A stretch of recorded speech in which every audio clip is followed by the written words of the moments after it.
కృష్ణానది వరద ఉధృతిని ఆంధ్రప్రదేశ్ సీఎం చంద్రబాబు స్వయంగా పరిశీలించారు. కనకదుర్గ వారధిపై ఆగి కాసేపు పరిస్థితిని సమీక్షించారు. తాడేపల్లి నుంచి సింగ్ నగర్ ప్రాంతానికి బస్సులో వచ్చిన సీఎం చంద్రబాబు బోటులో వెళ్లి వరద ప్రభావిత ప్రాంతాలను పరిశీలించారు. ప్రజలు వరద సహాయక కార్యక్రమాల్లో స్వచ్ఛందంగా పాల్గొనాలని బాబు పిలుపునిచ్చారు.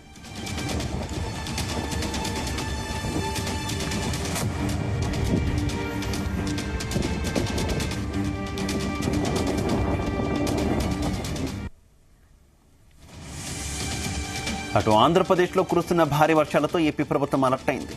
సహాయక చర్యలను ముమ్మరం చేసింది. భారీ వర్షాలపై ఏపీ సచివాలయంలో ముఖ్యమంత్రి సంబంధిత అధికారులతో సమీక్షా సమావేశం నిర్వహించారు. భారీ వర్షాల వల్ల రాష్ట్రం అతలాకుతలమైందని అన్నారు. సోమవారం విద్యాసంస్థలకు సెలవు ప్రకటించారు.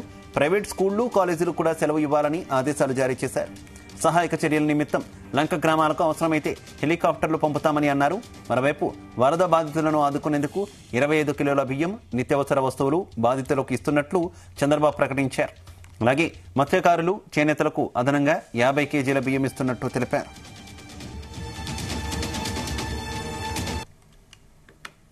ఏదైతే ఇటీవల కురిసినటువంటి వర్షాల వల్ల రాష్ట్రం మొత్తం పెద్ద ఎత్తున అతలాకుతలమైంది.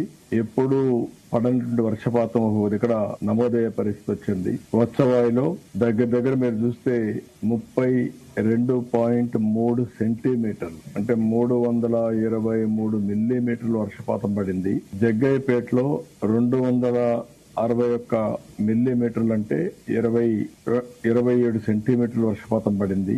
తిరువూరులో 26 సెంటీమీటర్లు పడింది. గుంటూరులో 26 సెంటీమీటర్లు వర్షపాతం నమోదైంది. 14 మండలాల్లో ఆవరేజ్న 20 సెంటీమీటర్ల కంటే ఎక్కువ ఒకే రోజు వర్షం పడడం దగ్గర ఇవన్నీ కూడా almost all 1 day 24 hours gap లో ఇది పడే పరిస్థితి వచ్చింది. ఇంకొక పక్కన 62 సెంటర్స్ లో ఇవన్నీ కూడా 112 సెంటీమీటర్ల నుంచి 20 సెంటీమీటర్ల వర్షపాతం పడింది. 94 స్టేషన్స్ లో 14 జిల్లాల్లో 7 నుంచి 12 సెంటీమీటర్ల వర్షపాతం. నేను కూడా హైదరాబాద్ లో ఒకసారి 20 సెంటీమీటర్లు పడితే హైదరాబాద్ మొత్తం ఫ్లడ్ అయిపోయి ఆ రోజు హుస్సేన్ సాగర్ బ్రీచ్ అవుతుందనే భయంతో సర్ప్లస్ వైర్ బ్రీచ్ చేసి ఎవాక్యుయేషన్ వాటర్ చేశాం.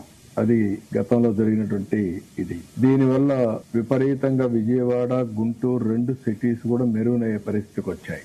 నేషనల్ హైవేస్ విజయవాడ గుంటూరు పోయే నేషనల్ హైవే కాజా దగ్గర, అదే మరి విజయవాడ టు హైదరాబాద్ పోయే నేషనల్ హైవే జగ్గయ్యపేట ఈ ఏరియాలో కూడా మొత్తం మెరుగనయ్యే పరిస్థితి వచ్చింది. సబ్మెర్జెన్స్ వచ్చే పరిస్థితి వచ్చింది.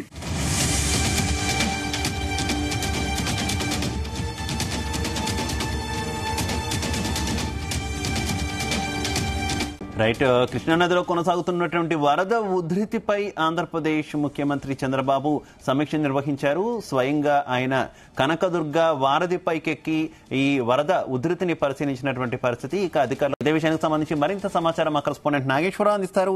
నాగేశ్వరరావు, ఆంధ్రప్రదేశ్ లో కొనసాగుతున్న బంగాళాఖాతంలో వాయుపీడనం సంబంధించి వరద ఉధృతి ఇంకా కొనసాగుతూనే ఉందని చెప్పుకోవచ్చు. దీనికి సంబంధించి రాష్ట్ర ముఖ్యమంత్రి చంద్రబాబు నాయుడు కొద్దిసేపటి క్రితం సమీక్షా సమావేశం నిర్వహించారు. సమీక్షా సమావేశం అనంతరం కూడా అక్కడి నుంచి ఆ ప్రకాశం బ్యారేజీ మీదకి వచ్చి వారధి వంతెన మీద నుంచి కానీ ప్రకాశం బ్యారేజీ నుంచి కానీ ఆ ప్రకాశం బ్యారేజీ నుంచి వెళ్తున్న వరద ఉధృతిని అయితే సమీక్ష చేశారు. అయితే ఆ ప్రధానంగా చూసుకుంటే ఏదైతే తాడేపల్లి పరిధిలోని ప్రకాశం బ్యారేజీ వద్ద వరద ఉధృతిని కూడా చంద్రబాబు నాయుడు సమీక్ష నిర్వహించి కూడా అధికారులకి కొంతమేరకు సూచనలు, సలహాలు ఇచ్చిన పరిస్థితి అయితే ఉంది. ముఖ్యంగా చూసుకుంటే ఏదైతే ప్రకాశం బ్యారేజీ వద్ద తాజాగా చంద్రబాబు నాయుడు ఆ వరద ఉధృతిని స్వయంగా సమీక్ష నిర్వహించారు వారధి నుంచి. అలాగే ఏదైతే వరదకి సంబంధించి పులిచింతల నుంచి కానీ నాగార్జున సాగర్ నుంచి కూడా ఎన్ని లక్షల క్యూసెక్లు వస్తుందనేది కూడా ప్రధానంగా ఆయన అధికారులను అడిగి తెలుసుకున్నారు. అలాగే వరద ఉధృతి గురించి కూడా అంచనాకు రావాలని వరద మొత్తం కూడా సముద్ర పాలు కాకుండా కొంతమేరకు స్టాక్ చేసే ప్రయత్నం కూడా చేయాలన్నారు. ఈ మేరకు ఆయన ప్రకాశం బ్యారేజీ వద్ద ఏదైతే వారధి నది మీద నుంచి కూడా బ్రిడ్జి నుంచి కూడా అక్కడ స్వయంగా ప్రకాశం బ్యారేజీ మీద నుంచి వెళ్తున్న వరద ఉధృతి మొత్తాన్ని కూడా స్వయంగా పరిశీలించిన పరిస్థితి. అక్కడి నుంచి వస్తూ పోయే ఉండే ప్రజలకు కూడా అభివాదం చేశారు. అలాగే స్వయంగా అధికారులను వెంట పెట్టుకొని ఎంత మేరకు వరద ఉధృతి వస్తుంది అనేది కూడా తెలుసుకున్న పరిస్థితి. అంతకు ముందు ఏదైతే రాష్ట్రానికి సంబంధించి ప్రధానంగా విపత్తుల మేనేజ్మెంట్ అథారిటీ కార్యాలయం ఉందో కార్యాలయానికి స్వయంగా వెళ్లి ఆయన అధికారులందరితో కూడా పరామర్శించారు. అధికారులందరినీ కూడా విచారించిన పరిస్థితి అయితే ఉంది. ప్రధానంగా గత 2 రోజులు 3 రోజుల నుంచి కూడా అధికారులందరూ కూడా విపత్తుల మేనేజ్మెంట్ అథారిటీ కార్యాలయంలోనే ఉండి పనులన్నీ చక్కర పెడుతున్న పరిస్థితి అయితే ఉంది. దీంట్లో అందరూ కూడా అన్ని డిపార్ట్మెంట్లకు సంబంధించి కూడా ఒక కమిటీగా ఏర్పడి రాష్ట్రంలో ఏం జరుగుతుంది, ఏం చేయాలనేది కూడా ప్రాథమికంగా కూడా ఈ విపత్తుల మేనేజ్మెంట్ అథారిటీ కార్యాలయంలో ఉండే నిర్ణయాలు తీసుకుంటున్న పరిస్థితి ఉంది. అక్కడి నుంచే రాష్ట్ర ముఖ్యమంత్రి చంద్రబాబు నాయుడు కూడా సూచనలు సలహాలు ఇస్తూ అక్కడ చంద్రబాబు నాయుడు అడిగిన సమాచారం మొత్తం కూడా అక్కడి నుంచి ఇస్తున్న పరిస్థితి అయితే ఉంది. ఈ నేపథ్యంలోనే అక్కడి నుంచి పూర్తిగా సమాచారం తెలుసుకొని రాష్ట్రంలో జరుగుతున్న పరిస్థితులు గమనించారు, తెలుసుకున్నారు. అలాగే ఎక్కడెక్కడ ఎలాంటి పరిస్థితుల్లో ఎలాంటి కార్యక్రమాలు చేయాలనేది కూడా వాళ్ళకి సూచనలు సలహాలు ఇచ్చిన పరిస్థితి ఉంది. అలాగే వాళ్ళకి నైతికంగా కూడా భరోసా ఇచ్చిన పరిస్థితి అయితే ఉంది. ముఖ్యంగా గత 2-3 రోజులుగా కూడా ఎవరైతే కష్టపడుతున్నారో కష్టపడుతున్న ప్రతి ఒక్కరిని కూడా వారిని పలకరించి వాళ్ళ యొక్క యోగక్షేమాలు కూడా అడిగి తెలుసుకున్న పరిస్థితి ఉంది. అలాగే అనంతరం ఏదైతే ప్రకాశం బ్యారేజీలో ఉధృతంగా దాదాపుగా 7-8 లక్షల క్యూసెక్కుల నీరు ప్రవేశిస్తున్న నేపథ్యంలో అక్కడ ప్రవేశిస్తున్న నీరును కూడా పరిశీలించి అనంతరం బ్యారేజీ మీదకి ఎవరైతే చుట్టుపక్కల వస్తున్న వారందరినీ పలకరించి సంతోషంగా వారిని ఆదరించిన పరిస్థితి అయితే ఉంది.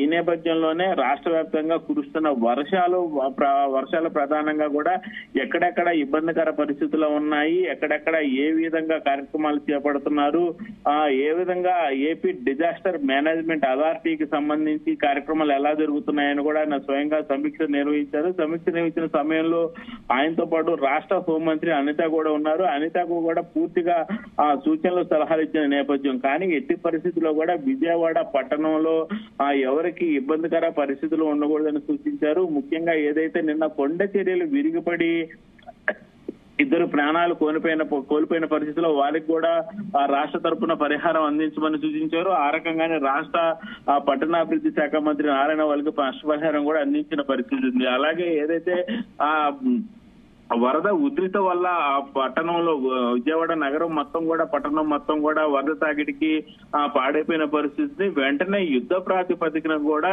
ఆ విజయవాడ నగరాన్ని మొత్తాన్ని శుద్ధీకరించాలని, ఎక్కడ కూడా వరద ఉధృతికి ప్రజలు ఇబ్బందికర పరిస్థితి ఉండకూడదని, ముఖ్యంగా ఏదైతే రాష్ట్ర రాజధానిగా విజయవాడ కొనసాగుతున్న నేపథ్యంలో విజయవాడ చుట్టుపక్కల గాని ఎక్కడ రాకపోకలకి ఇబ్బంది లేకుండా, ప్రజలకు ఇబ్బంది లేకుండా కూడా పలు సూచనలు సలహాలు చేశారు. ఈ రకంగానే 24 గంటల్లో విజయవాడలో ఎక్కడ కూడా అపరిశుభ్రంగా లేకుండా శుభ్రంగా ఉండాలని కూడా సూచించిన పరిస్థితి అయితే ఉంది శివ.